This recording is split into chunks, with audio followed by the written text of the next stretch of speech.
My name is Katharina, and at 29 years old, I thought I understood what sacrifice meant. I spent 6 years of my life working 3 jobs, going into debt, giving up everything so my husband could become a doctor. Then, 6 months after his graduation, he served me with divorce papers. But when we stood in that courtroom and the judge opened the envelope I had prepared, his confident smile crumbled right there in front of everyone. Before I tell you how I made him pay for what he did, drop a comment telling me where you're watching from, and make sure you subscribe because you need to hear what was in that envelope that changed everything. I met Marcus 8 years ago in Boston. It was spring, and I was 21 years old, working as a dental hygienist at a small practice in Dorchester. I had just finished my associate degree and felt proud of myself for getting there. My parents were working class people who taught me the value of hard work, and I carried that with me into everything I did. Marcus was 23, working as a hospital orderly at Boston Medical Center. We met at a community health fair where I was volunteering to do free dental screenings. He was helping set up tables and chairs, moving equipment, always with this incredible energy. When we finally talked during a break, I was struck by how passionate he was about medicine. His eyes actually lit up when he discussed his dream of becoming a doctor someday. He told me about his background that first day. His mother raised him and his younger brother alone, working 2 jobs most of his childhood. She cleaned office buildings at night and worked retail during the day. Marcus grew up watching her struggle, and he wanted to make her proud. He wanted to help people the way doctors had helped his family when they had nothing. There was something genuine in his voice, something that made me believe every word. Our first date was at a tiny coffee shop in Jamaica Plain. We talked for 4 hours straight. He told me about the communities he wanted to serve, the difference he wanted to make. I told him about my own dreams of maybe becoming a dental hygiene educator someday. We connected over our shared understanding of struggle, of wanting more from life than what we started with. He made me laugh. He listened when I talked. He seemed like exactly the kind of man I could build a life with. Over the next year, our relationship deepened in ways that felt natural and right. Marcus was different from other guys I had dated. He was focus driven, but also tender with me. We would take long walks along the Charles River, talking about our futures. He would hold my hand and tell me that he could see us growing old together. I believed him completely. Then came the acceptance letter. Marcus had applied to Boston University School of Medicine, never really thinking he would get in. The competition was fierce, and his undergraduate grades were good but not exceptional. But something in his application essays and his interview must have resonated with the admissions committee. The day that thick envelope arrived, he called me immediately. His voice was shaking with excitement and disbelief. We celebrated that night with cheap champagne in his tiny apartment. But as the initial joy faded, reality set in. Medical school tuition at BU was $65,000 per year. That did not include books, equipment fees, or living expenses. Marcus had some financial aid and could take out student loans, but there was still a significant gap. His mother could not help. She was already drowning in her own debt, barely keeping her head above water. I watched Marcus struggle with the math over the next few weeks. He made spreadsheets called the Financial Aid Office, repeatedly looked into every possible scholarship. Nothing closed the gap enough. 3 months before school was supposed to start, he sat on my couch with his head in his hands. I will never forget what he said. I might have to defer for a year, maybe 2. Try to save more money. His voice was flat, defeated. I could see his dream slipping away, and it broke my heart. I had been working full-time since graduating, living with 2 roommates to keep expenses low. I brought my lunch to work every day, never bought new clothes, walked instead of taking the subway whenever possible. Over 2 years, I had managed to save $20,000. It was supposed to be for my future, maybe a down payment on a condo someday, or going back to school myself. But sitting there watching Marcus lose hope, I made a decision that would alter the course of my entire life. I will help you, I said. He looked up at me confused. Help how financially? I have savings. We can make this work. Marcus shook his head immediately. Katerina, no. I cannot ask you to do that. You are not asking. I am offering. That is $20,000. That is your future. No, I said, taking his hand. We are my future. We are a team. The gratitude in his eyes that night felt like enough. He held me and promised he would never forget what I was doing for him. He said that once he was a doctor, he would take care of me the way I was taking care of him. We would build an amazing life together. Everything would be worth it. We got married that summer. Nothing fancy, just a simple ceremony at City Hall with our families present. I was 22 years old. Marcus was 24. My mother pulled me aside right after we signed the papers. She held both my hands and looked into my eyes with an expression I could not quite read. "Are you sure about this?" she asked quietly. "That is a lot to take on. A lot of responsibility for someone so young. I love him, Mom. We are a team." She did not look convinced, but she hugged me tight and whispered that she would always be there if I needed her. At the time, I thought she was being overly cautious. Now I understand she saw something I was too naive to recognize. That fall, we moved into a studio apartment in Allston. The place was barely 400 square feet.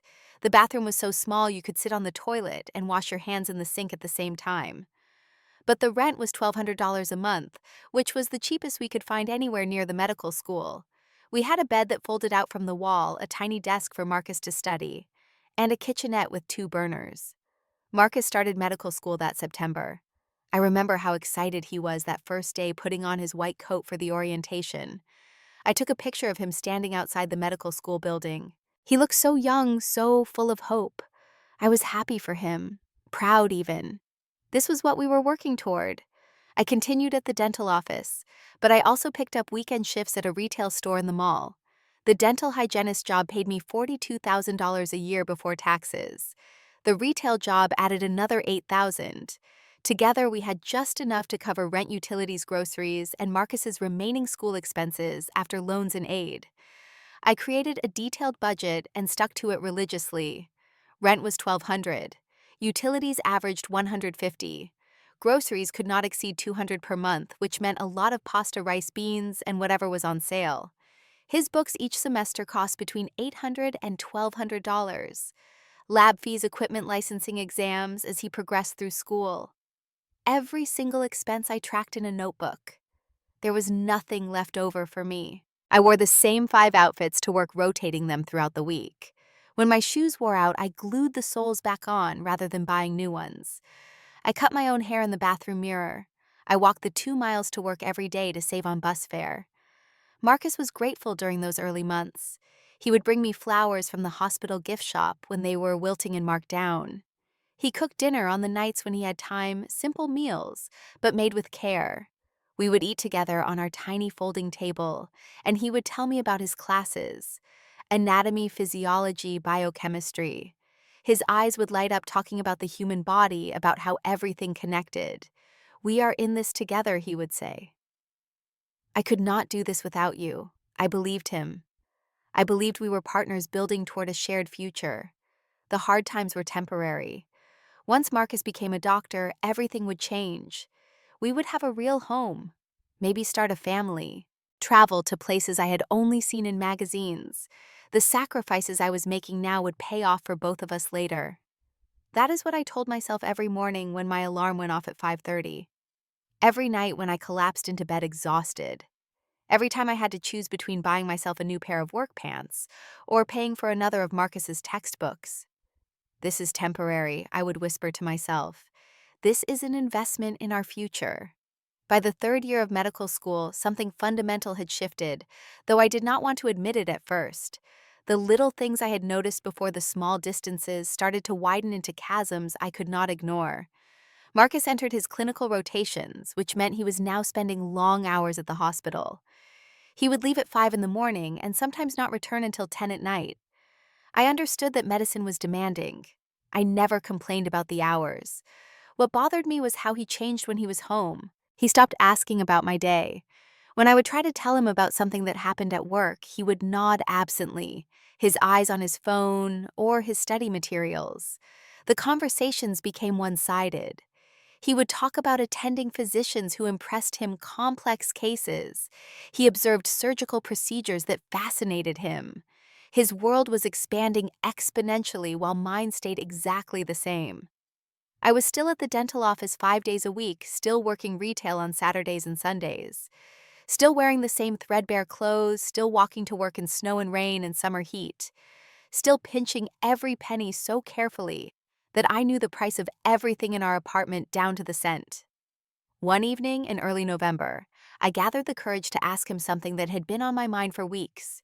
We were eating dinner one of the rare nights we were both home at the same time. I had made spaghetti with marinara sauce from a jar garlic bread from day-old bread I got at a discount.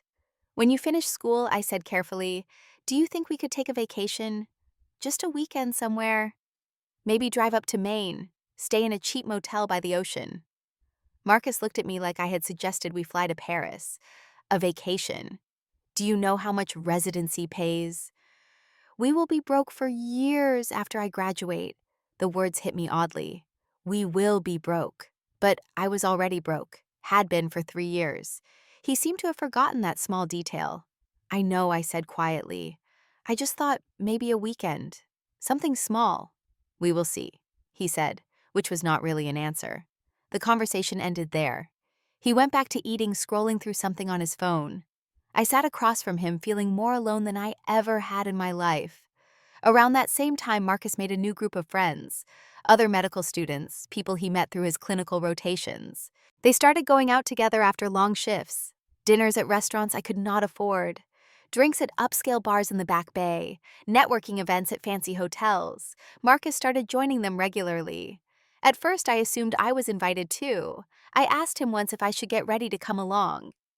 Oh, he said, not quite meeting my eyes. It is really just a medical school thing. You would be bored.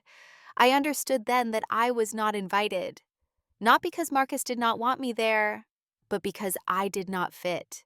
These were people who came from money. Their parents were doctors, lawyers, executives. They had safety nets I could not even imagine. And their wives and girlfriends were from the same world. I met some of them at a school event I forced myself to attend. Marcus had been avoiding taking me to these things, but this one was mandatory for spouses. I wore my nicest dress, which I had bought 4 years earlier, and which was now slightly faded from too many washings. The other women were polished in ways I could never be. Designer clothes, professional hairstyles, expensive jewelry. They worked in finance or marketing, or were in graduate programs themselves. When one of them asked what I did, I told her I was a dental hygienist. Oh, she said with a smile that did not reach her eyes. How nice. Then she turned to someone else and started a conversation about a resort in the Caribbean. I stood there holding my cheap glass of wine, feeling invisible. Marcus did not notice. Or if he did not care. He was across the room laughing with a group of his classmates, completely in his element. When we left that night, I told him I did not fit in with his friends.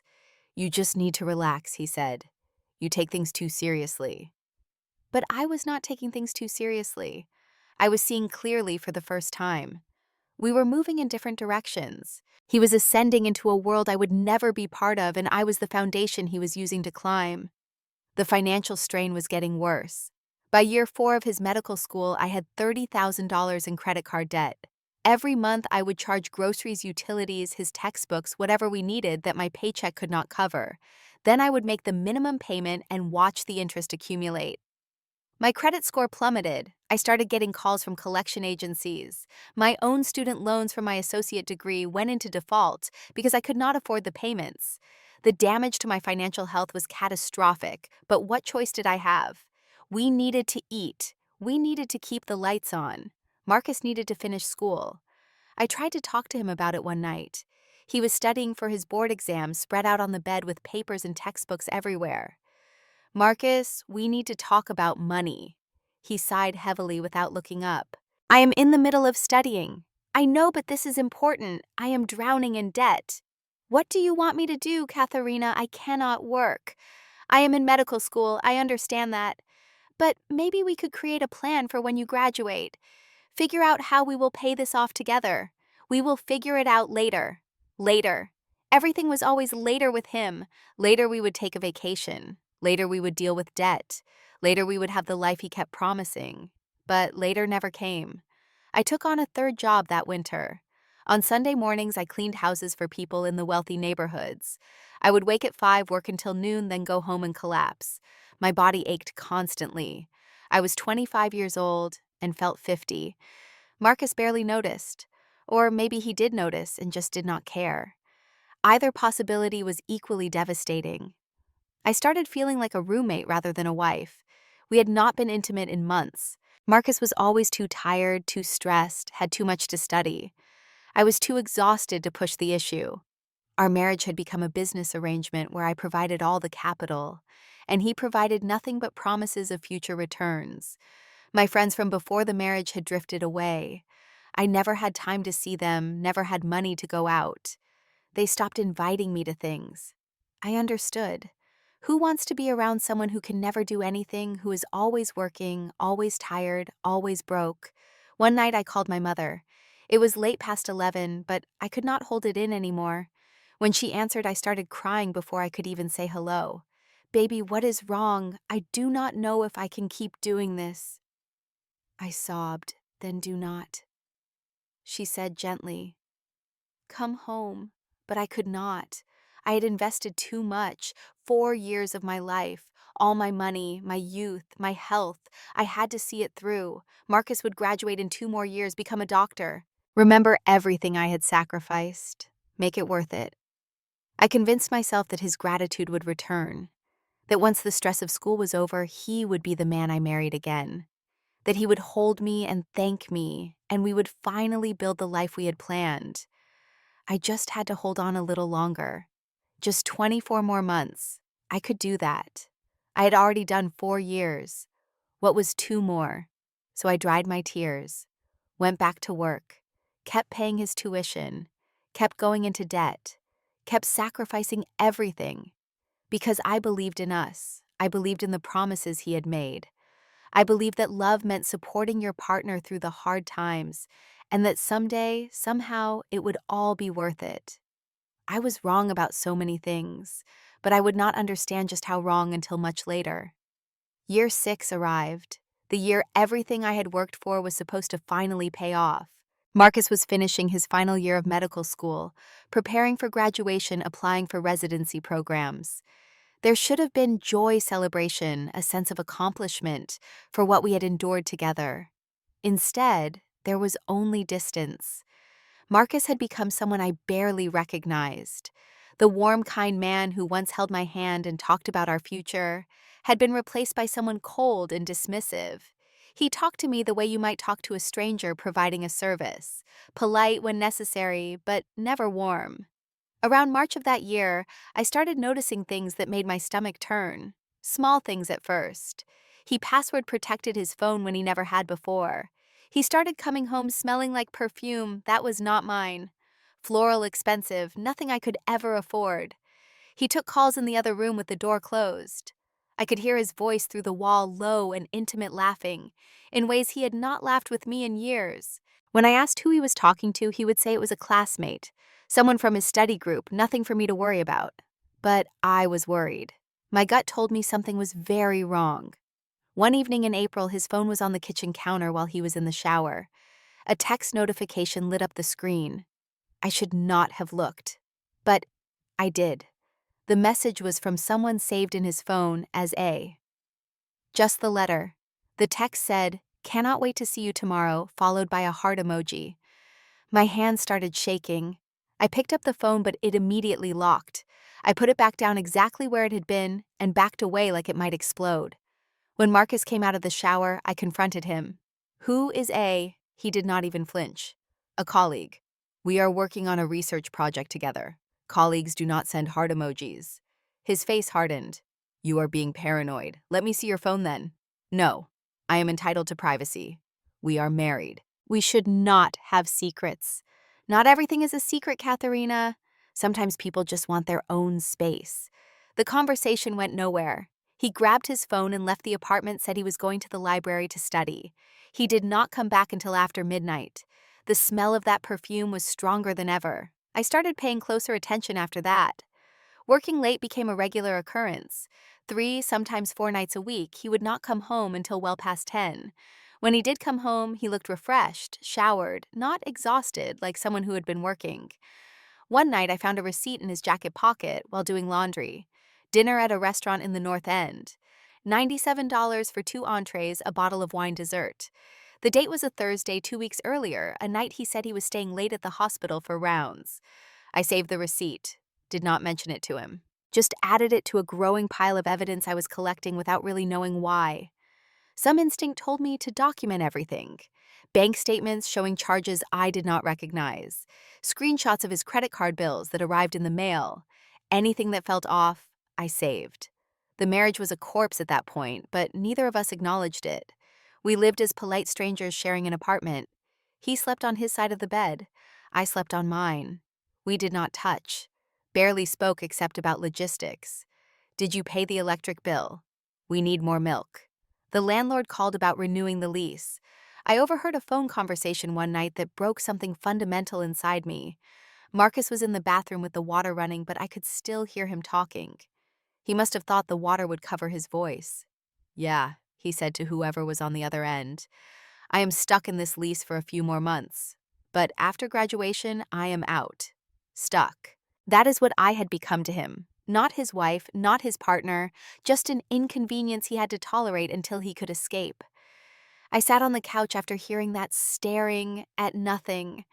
The woman I used to be, the one who believed in love and partnership and keeping promises, was gone. In her place was someone harder, someone angrier, someone who had been used and was finally waking up to that fact. Graduation came in May. It was a beautiful spring day, sunny and warm. I sat in the audience at the ceremony wearing a dress I had bought at a thrift store, watched Marcus walk across the stage in his cap and gown. Dr. Marcus Hayes. He had made it. I cried during the ceremony. People around me probably thought they were tears of joy, pride in my husband's achievement. They were not. They were tears of exhaustion, of grief, of realizing that 6 years of my life had been given to a man who did not even see me as human anymore.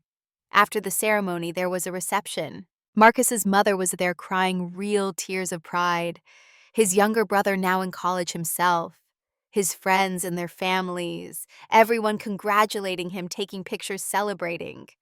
I stood off to the side waiting for someone to acknowledge what I had done, waiting for Marcus to thank me publicly, to tell everyone that his wife had made this possible. He walked over to me, once kissed my cheek briefly. "Thanks for being here," he said. Then he turned back to his friends. That was it. 6 years of sacrifice reduced to thanks for being here. His mother hugged me at some point. "Thank you for supporting him," she said kindly. I know it was not easy. At least she saw it. At least someone did. We went home that night in silence. Marcus was on his phone the entire ride, texting, smiling at the screen. I stared out the window and felt nothing. The next day, he told me he had matched for his residency at Massachusetts General Hospital. It was prestigious, competitive, exactly what he wanted. He would start in July. Resident salary was $60,000 a year. More money than we had seen in years. Finally, I thought. Finally, we can start paying off debt. Finally, we can breathe. But Marcus had different plans. I need to look professional now, he announced. Bought himself 3 expensive suits. A new watch. Designer shoes. Everything had to project success, he said. Doctors need to maintain a certain image. The suits alone cost over $2,000. I felt sick watching him spend money we desperately needed for debt on clothes he could have gotten for a fraction of the price. "What about my credit cards?" I asked. "We have $30,000 in debt." "Those are your cards," he said without looking at me. The words landed like a slap. Your cards. As if I had run them up on shopping sprees and vacations instead of keeping us alive for 6 years. "I got them to support us," I said quietly. "To support me, you mean," he corrected. "You are my husband. We were supposed to be in this together." He finally looked at me then. His eyes were cold. "I did not ask you to do that. You chose to." Every word was carefully calculated to absolve him of responsibility. He had rewritten our entire history in his mind. In his version, he was the hero who overcame adversity through hard work and determination. I was just someone who happened to be around making choices that benefited me somehow. The gaslighting was so thorough, so complete, that for a moment I questioned my own memory. Had he asked me to pay for school? Or had I offered, did that distinction even matter when we were married, when we were supposed to be partners? Marcus moved us to a nicer apartment that summer. One bedroom instead of a studio in a better neighborhood. The rent was $2,500 a month. I was still making the same salary at the dental office. The increase in rent meant even less money for everything else. He started his residency in July. The hours were grueling, but he had known they would be. What I had not expected was how completely he would separate his work life from our home life. He never talked about his days anymore, never shared anything with me. He would come home, eat whatever I had made, disappear into the bedroom. The affair, which I was now certain existed, continued. Late nights at the hospital that did not smell like hospital, secret phone calls, unexplained charges on his credit card. I was too tired to fight about it anymore. Too tired to care almost. The marriage was over in every way that mattered. We were just waiting for someone to say it out loud. 6 months after starting his residency, Marcus came home on a Tuesday evening. I was making pasta for dinner, the same meal I had made 1,000 times before. He sat at our small dining table and stared at me for a long moment. "We need to talk," he said. And just like that, the end began. The words came out of his mouth so casually, like he was ordering coffee. "I want a divorce." I turned off the stove. My hands were steady even though my heart was pounding. I sat down across from him at the table, that cheap table we had bought at a yard sale 6 years ago. Why I asked, though, I already knew. He shrugged. "We are not compatible anymore." Not compatible. 6 years of marriage reduced to a compatibility issue. "We want different things," he continued. "You are stuck in the past. You do not understand my world now. My world. The world I had paid for him to enter. Your world," I repeated slowly. "The world I sacrificed everything to give you."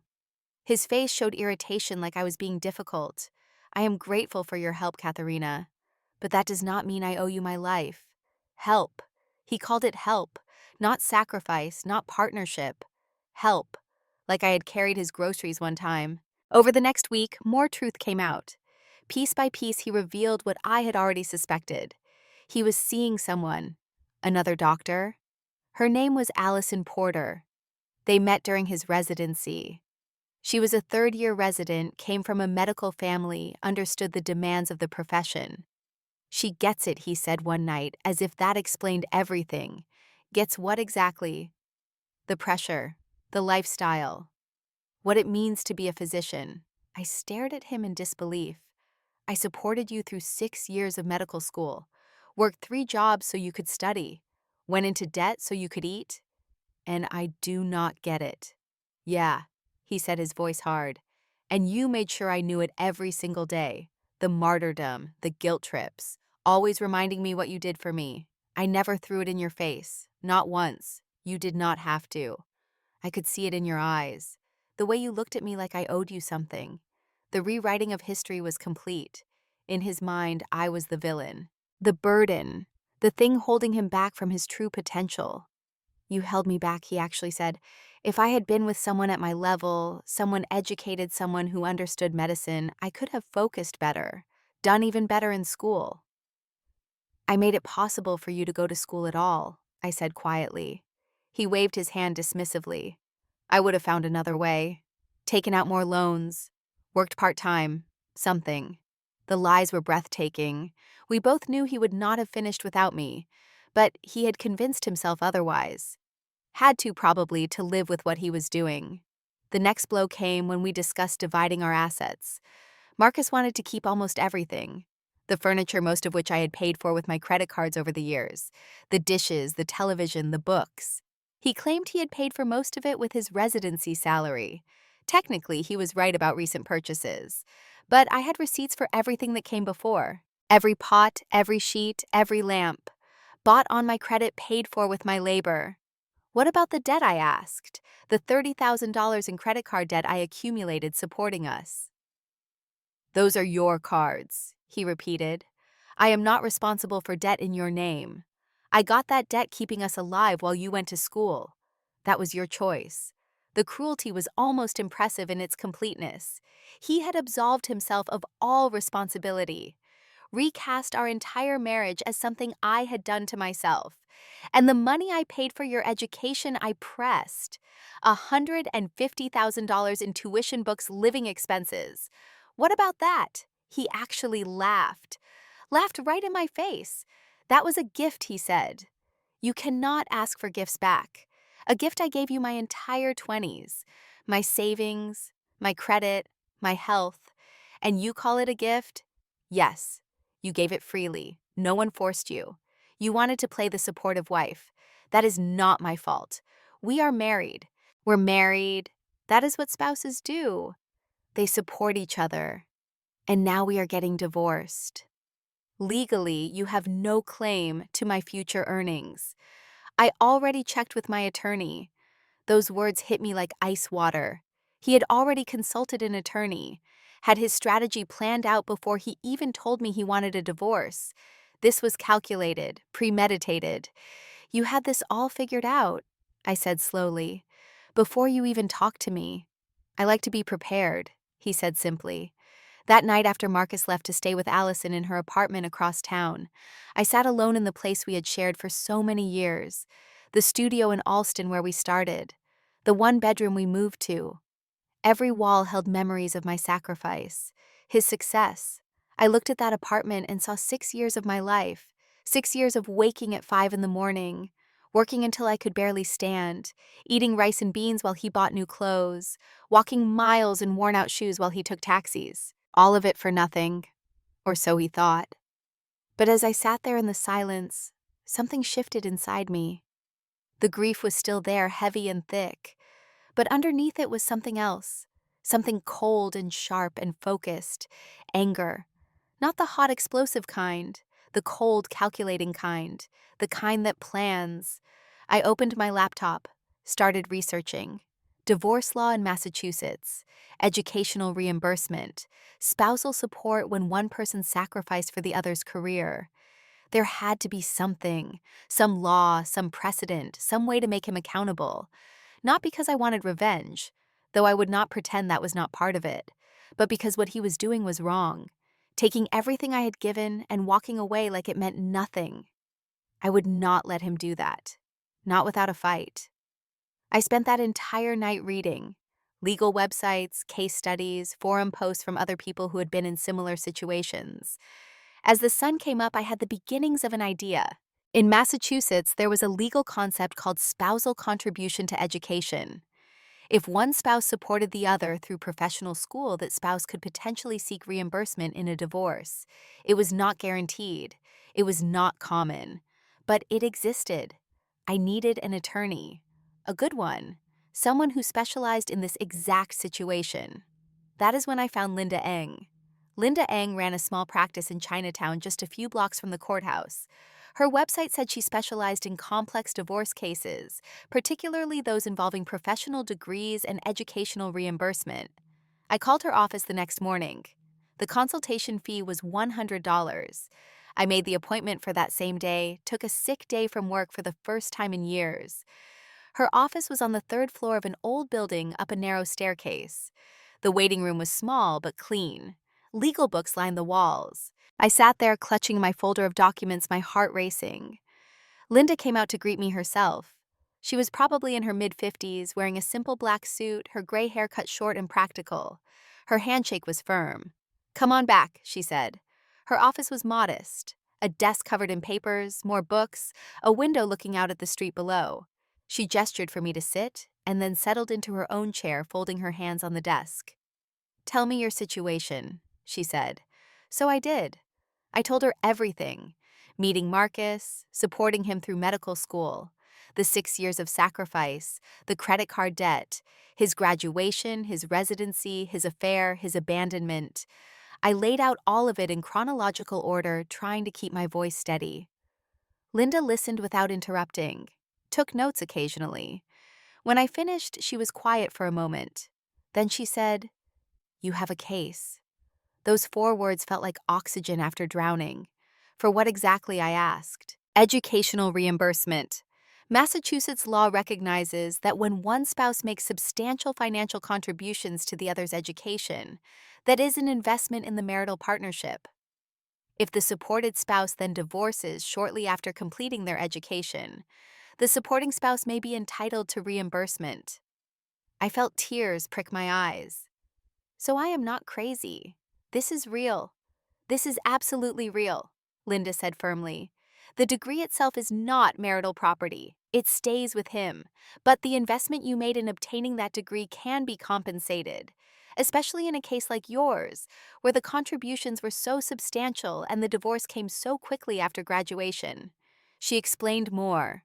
The law was not automatic. We would need to prove several things: that my contributions were extraordinary beyond normal marital support, that they directly enabled his education, that he was now benefiting from that education while I was left with nothing, that the divorce timing suggested he had used me and then discarded me. We can prove all of that, I said and pulled out my folder. Linda opened it. Inside were bank statements from 6 years. Every tuition payment I had made clearly documented. Highlighted transfers from my account to the school bursar. Credit card statements showing charges for his textbooks, his equipment, his exam fees. My work schedules proving the extra shifts and jobs I had taken. A spreadsheet I had created years ago tracking every dollar. Linda went through it slowly, carefully. Her expression did not change much, but I saw her nod several times. This is very thorough, she said finally. I kept records. I did not know why at the time, but something told me to. That instinct may have saved you. Linda closed the folder and looked at me directly. Katerina, I am not going to lie to you. These cases are not easy. Judges have discretion. His attorney will argue that you gave these things freely, that they were gifts that you cannot retroactively demand payment. But with this level of documentation and the timing of the divorce, we have a strong argument. What could I potentially get, I asked. She considered.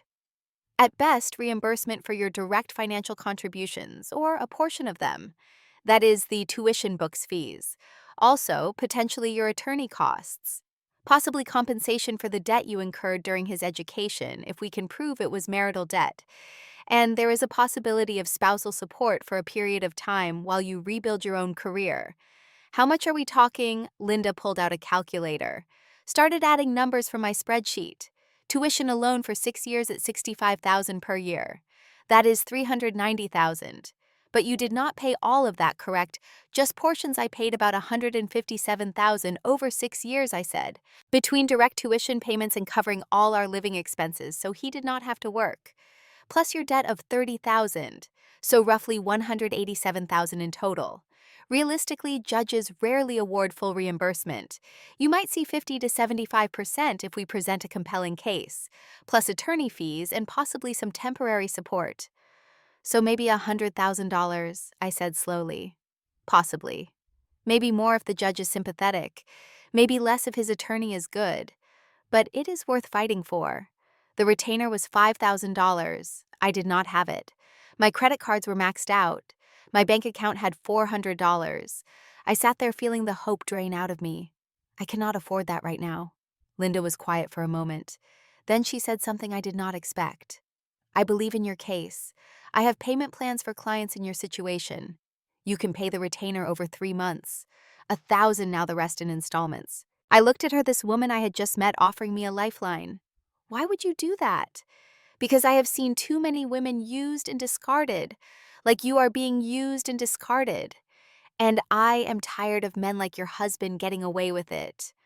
I called my mother that night, explained the situation. She wired me $1,000 the next day. It cleaned out her small savings, but she did not hesitate.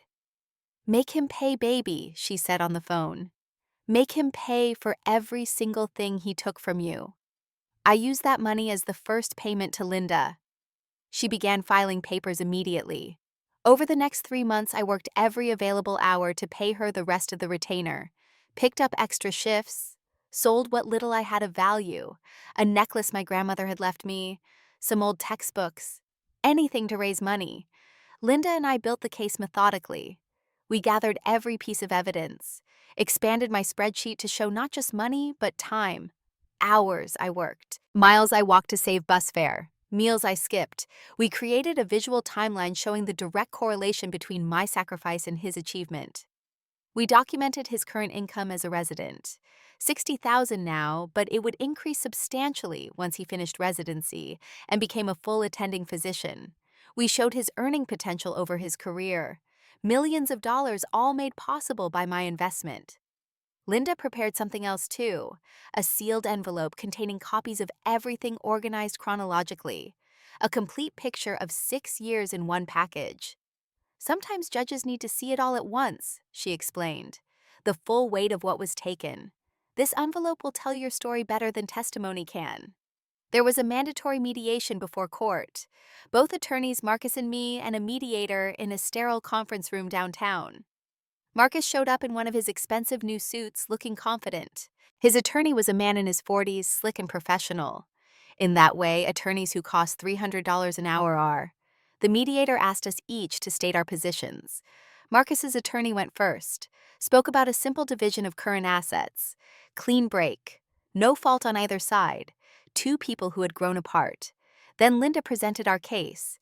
She was calm but firm, laid out the numbers, the $157,000, the debt, the timing of the divorce, the fact that I was left with nothing while Marcus enjoyed the fruits of my labor. Marcus's attorney barely glanced at the documentation. These were gifts between spouses, he said dismissively, not recoverable under law. Linda pushed back hard. These were investments in a marital partnership, she said, made with the clear expectation that both parties would benefit from the increased earning potential. My client benefited from nothing. She is left with debt while Dr. Hayes enjoys a six-figure income that will only increase. The mediator tried to find middle ground, asked Marcus if he would consider any reimbursement. Marcus finally spoke. His voice was cold. I never asked her to pay for anything. She chose to do it. That is not my responsibility. I looked at him across that conference table, tried to find any trace of the man I had married. There was nothing, just this stranger who felt entitled to everything I had given. You held me back, he continued, his voice hard. I could have focused better with a partner who understood my world. Linda cut in before I could respond. Dr. Hayes, without Mrs. Hayes, you would not have finished medical school, let alone become a doctor. Her support made your career possible. I would have found another way. The delusion was complete. He genuinely believed his own story now. Marcus's attorney offered $5,000 to cover her goodwill, he said. It was insulting. 6 years reduced to $5,000. That is unacceptable, Linda said flatly. Mediation failed, which meant we were going to court. Linda prepared me for the hearing. We rehearsed my testimony. She taught me to stay calm, to present facts without emotion. Let the evidence do the work, she kept saying. Do not let him make you angry on the stand. We prepared visual aids, charts showing the financial disparity between us, photographs. My exhausted face during medical school years compared to recent pictures of Marcus looking polished and successful. The contrast was devastating. And we had the envelope, sealed, organized, ready for the judge. The court date was set for 3 months out. Those months were some of the hardest of my life. I was still living in the apartment we had shared, though Marcus had moved in with Allison. Surrounded by 6 years of memories, working to pay attorney fees, preparing to face him in court. But I was also getting stronger. Linda helped me see clearly what had been done to me.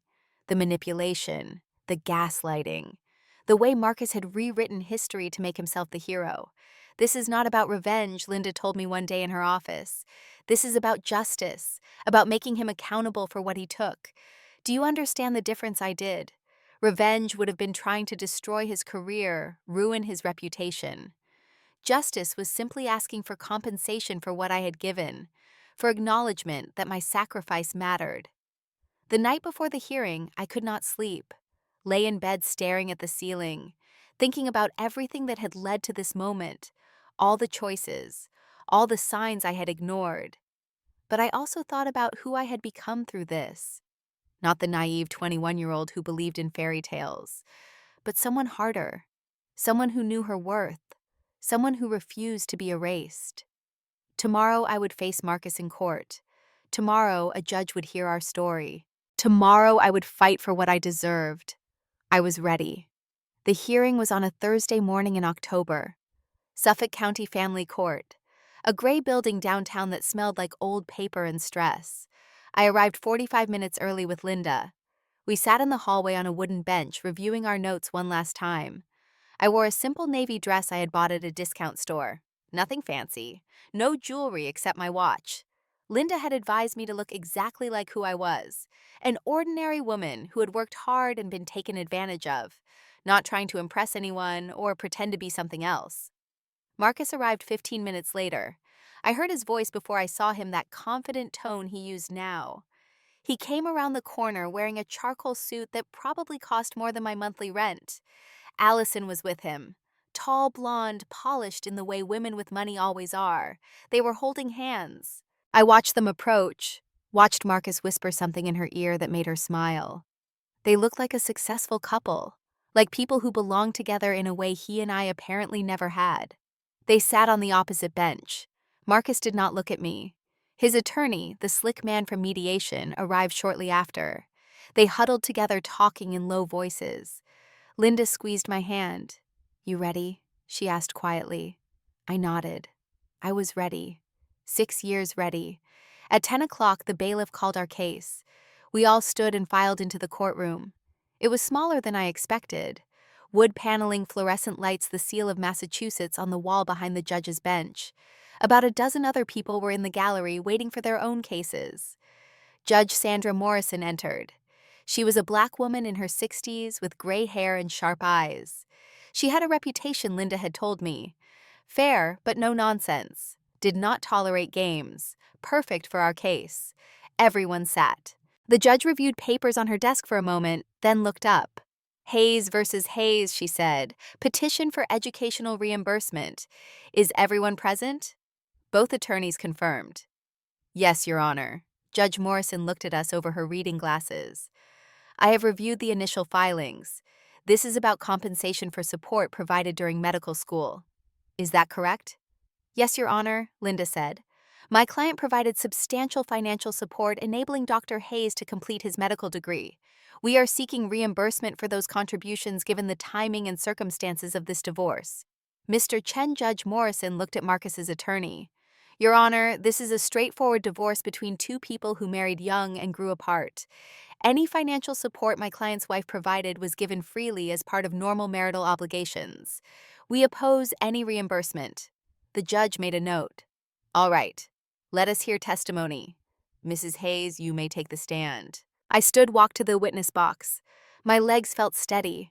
The bailiff swore me in. I placed my hand on the Bible and promised to tell the truth. I had nothing but truth. Linda approached. We had practiced this. She started with basic questions. My name, age, occupation. How I met Marcus. When we married. Then she asked me to describe our financial arrangement during his medical school years. "I worked full-time as a dental hygienist," I said. My voice was clear, calm. "I also worked part-time retail on weekends. During the last few years, I added a third job cleaning houses on Sunday mornings." "Why did you take on so many jobs?" "To support my husband through medical school. The tuition was $65,000 per year. He received some financial aid and loans, but there was still a significant gap. I paid that gap. I also covered all our living expenses so he could focus on his studies." "Can you quantify what you paid?"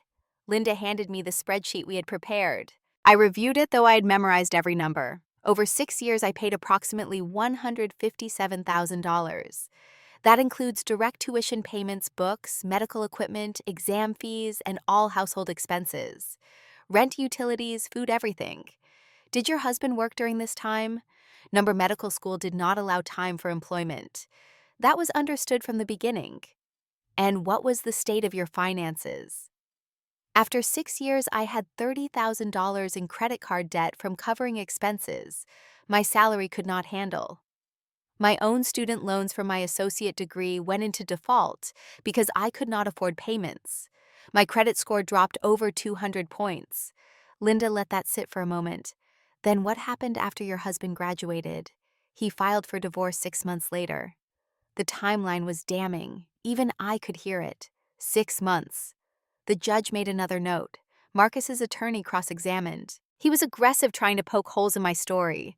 "Mrs. Hayes, did anyone force you to pay your husband's tuition?" "No." "Did he demand you work 3 jobs?"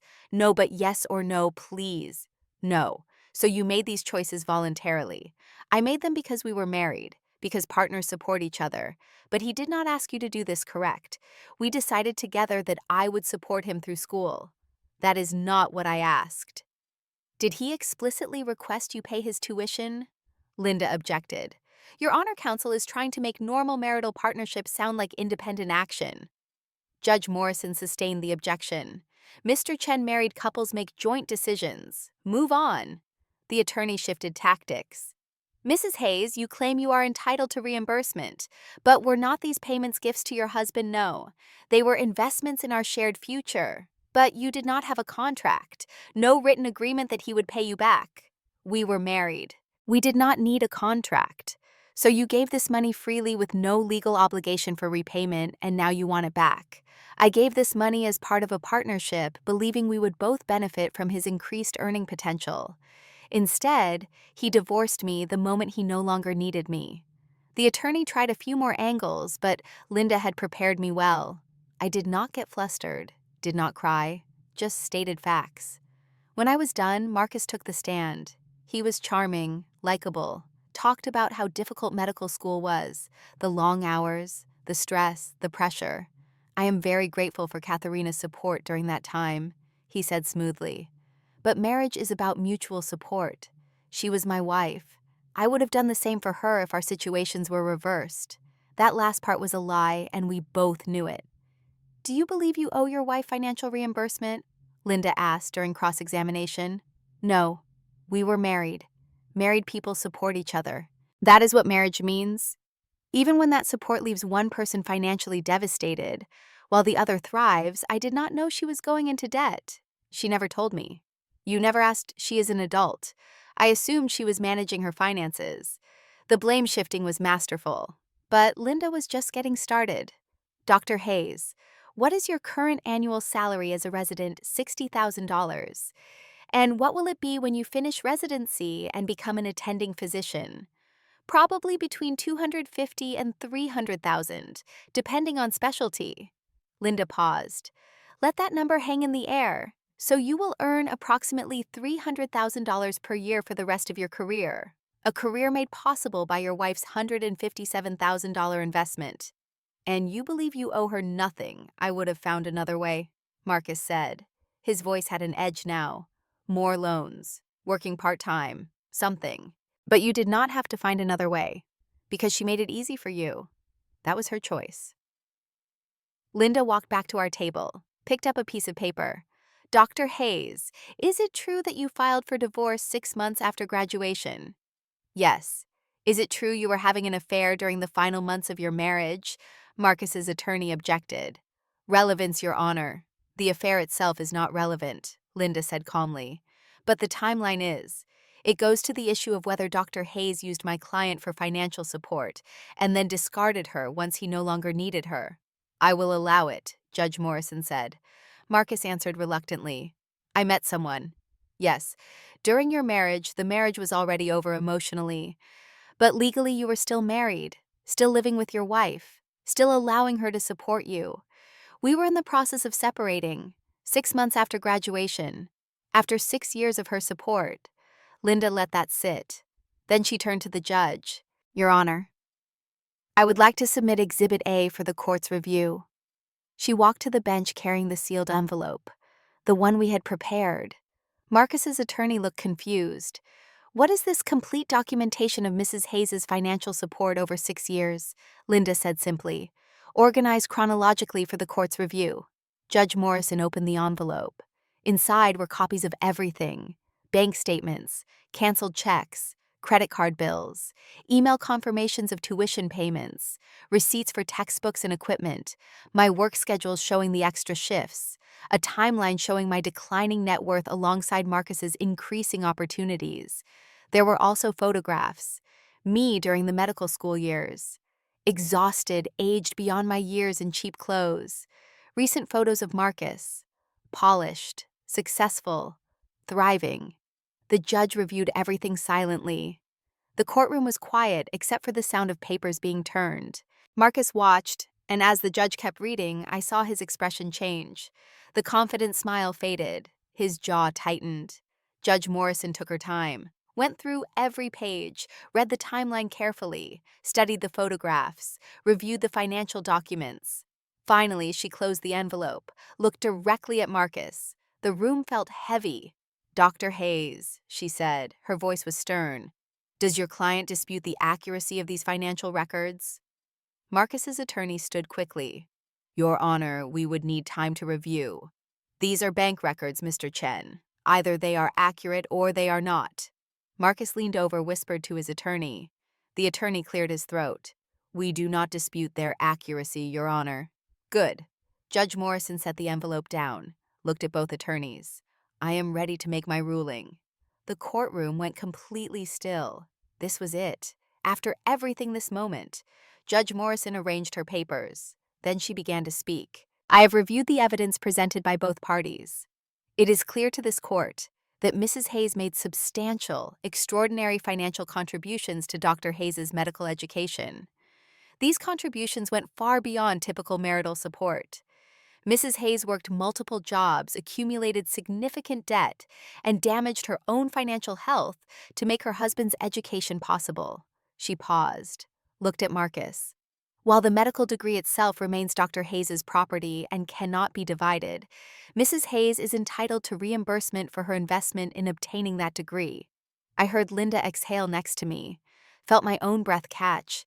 Under Massachusetts law, when one spouse makes this level of sacrifice to support the other's professional education, and that education directly leads to increased earning capacity, the supporting spouse has a claim for reimbursement, particularly when, as in this case, the divorce occurs shortly after graduation, and the supported spouse is already benefiting financially while the supporting spouse has been left with nothing but debt.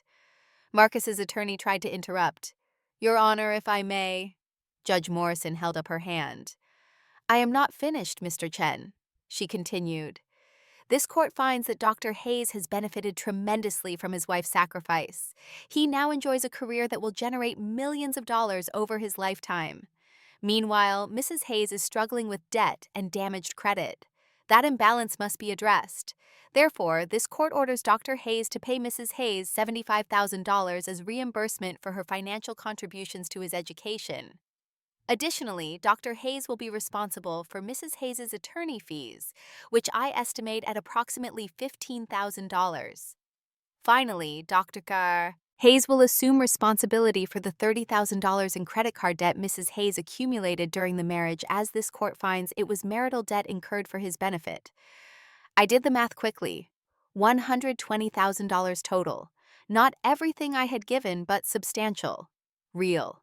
"These payments will be made over 2 years, Judge Morrison continued, with the first payment due within 30 days. Failure to comply will result in wage garnishment and additional penalties." She looked at Marcus. His face had gone white.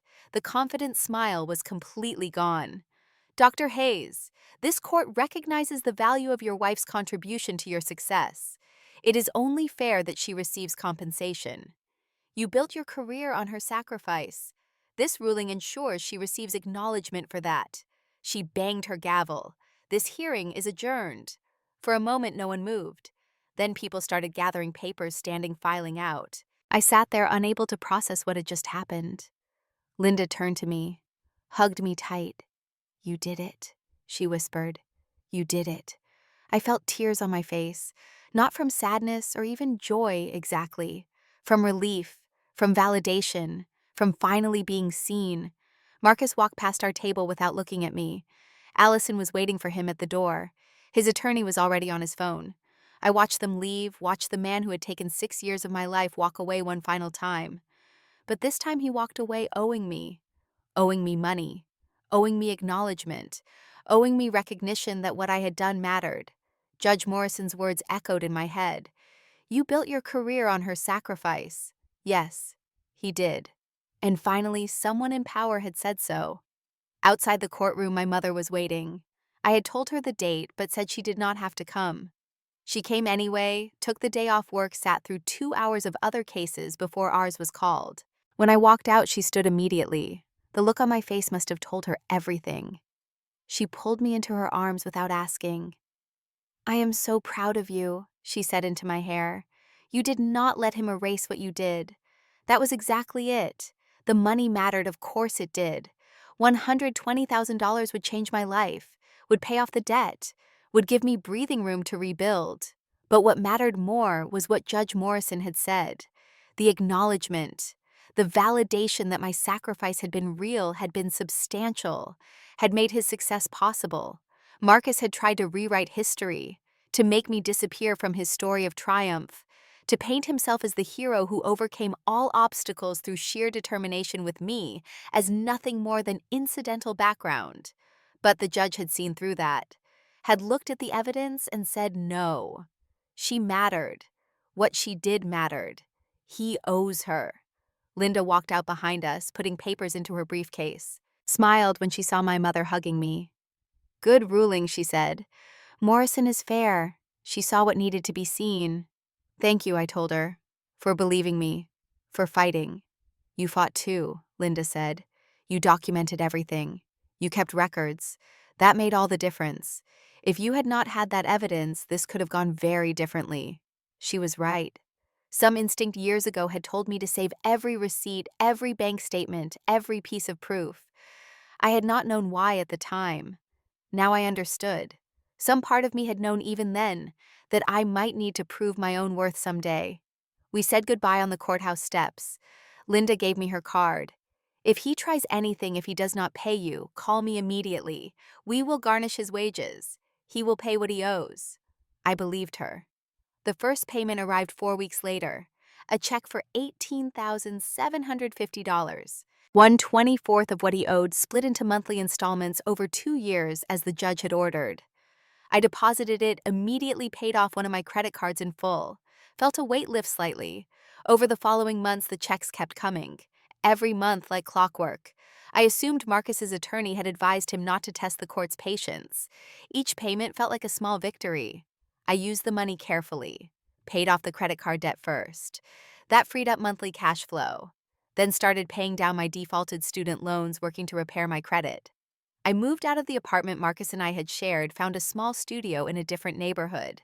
It was tiny, but it was mine, paid for with my own money, free of his ghost. I thought about what came next. I was 29 years old. 6 years of my 20s were gone, but I still had my 30s ahead of me. Still had time to build the life I wanted. I enrolled in classes to become a dental hygiene educator. It was something I had wanted to do before I met Marcus, before I put all my dreams on hold for his. The program was part-time, designed for working professionals. I could manage it while keeping my job. For the first time in years, I was working towards something for myself, learning for myself, investing in myself. It felt revolutionary. I also started seeing a therapist. Linda had recommended her a woman named Dr. Rachel Chen, who specialized in helping people recover from emotional abuse and manipulation. That was hard to accept at first, that what I had experienced was abuse. Marcus had never hit me, never screamed at me. But Dr. Chen helped me understand that abuse takes many forms. Gaslighting is abuse, she told me in one of our early sessions. Making you doubt your own memory, your own reality, that is emotional abuse. Financial exploitation is abuse. Isolating you from friends and support systems, making you dependent. That is abuse. Over months of therapy, I started to see the relationship clearly. The patterns Marcus had used. The way he had slowly eroded my sense of self-worth. The way he had taken and taken and taken while giving nothing back. How he had made me feel grateful just to be allowed to support him. I also recognized my own role. Not in causing his behavior, Dr. Chen was clear about that. His choices were his own.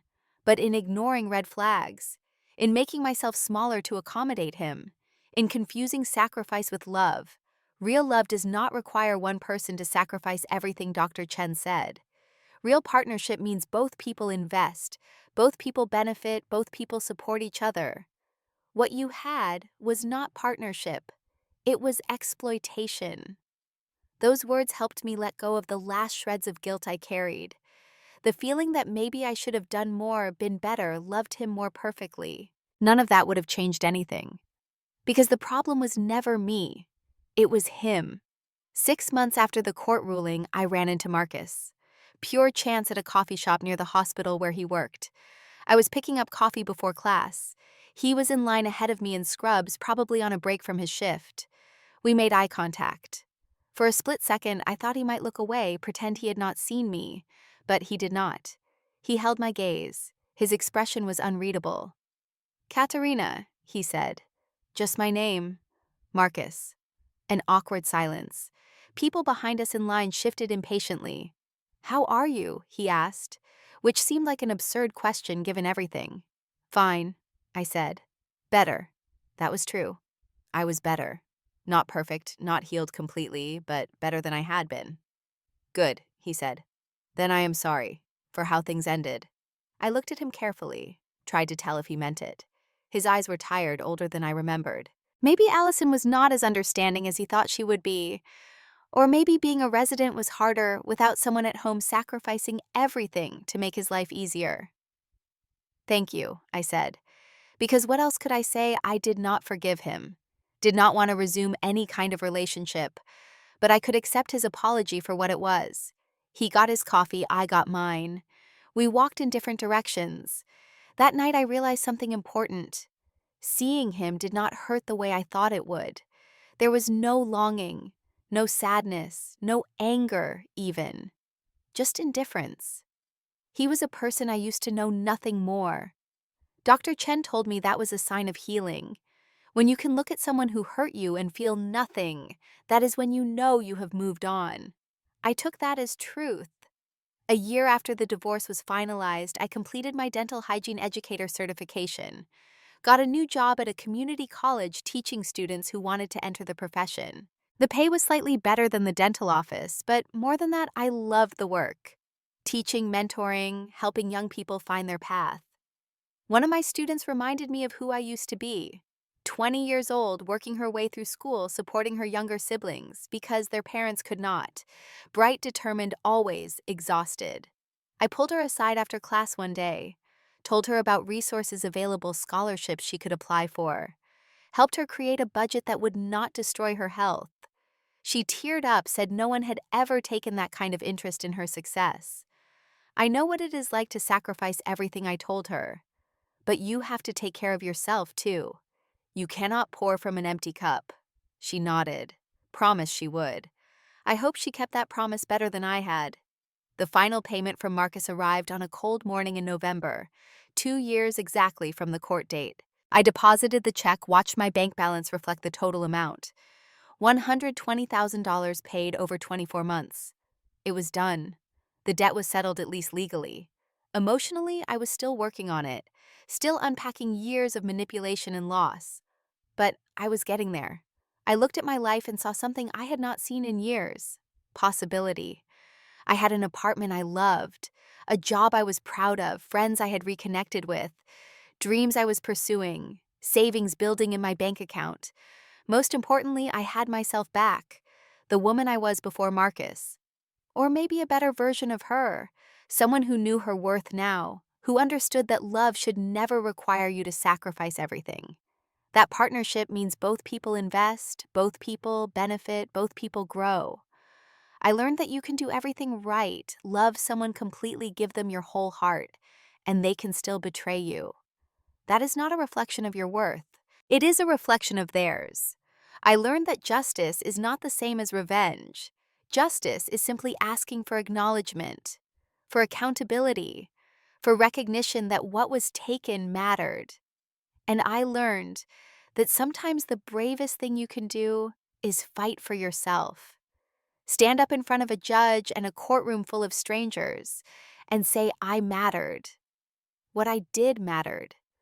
I deserve compensation for what was taken. That is not greed. That is self-respect. The envelope Judge Morrison opened that day contained more than financial records. It contained my story, my worth, my refusal to be erased.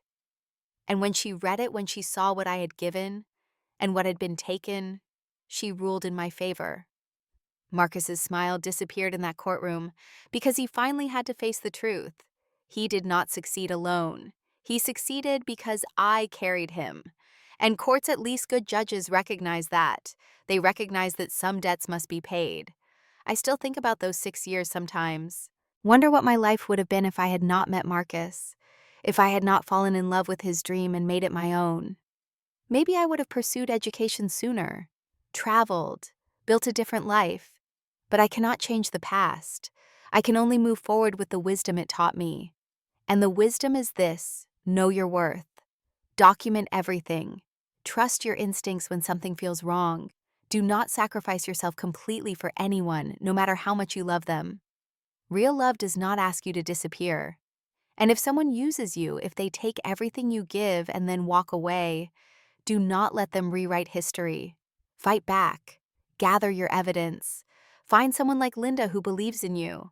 Stand up in court and demand what you are owed, because you matter. What you give matters. And sometimes, just sometimes, justice actually prevails. That is what I learned from the 6 years I gave to Marcus Hayes, from the $157,000 I paid for his medical degree, from the day I stood in court and watched a judge open an envelope and his smile fall apart. I learned that I am stronger than I ever knew, that I deserve better than I accepted, and that in the end, the truth has a way of coming out. Sometimes all it takes is the right envelope in the right hands at the right moment, and the courage to put it there. Have you ever supported someone through school only to have them leave once they succeeded? Or watch someone you love change completely after achieving their goals? Drop a comment below and share your story. If this resonated with you, please hit that like button and subscribe to this channel for more real stories about love betrayal and finding your way back to yourself. Share this with someone who needs to hear that their sacrifice mattered, that they deserve better, and that it is never too late to fight for yourself. Thank you for listening to my story. I hope it helps someone out there recognize their own worth before they give too much to someone who will never appreciate it. Take care of yourselves. You deserve that much.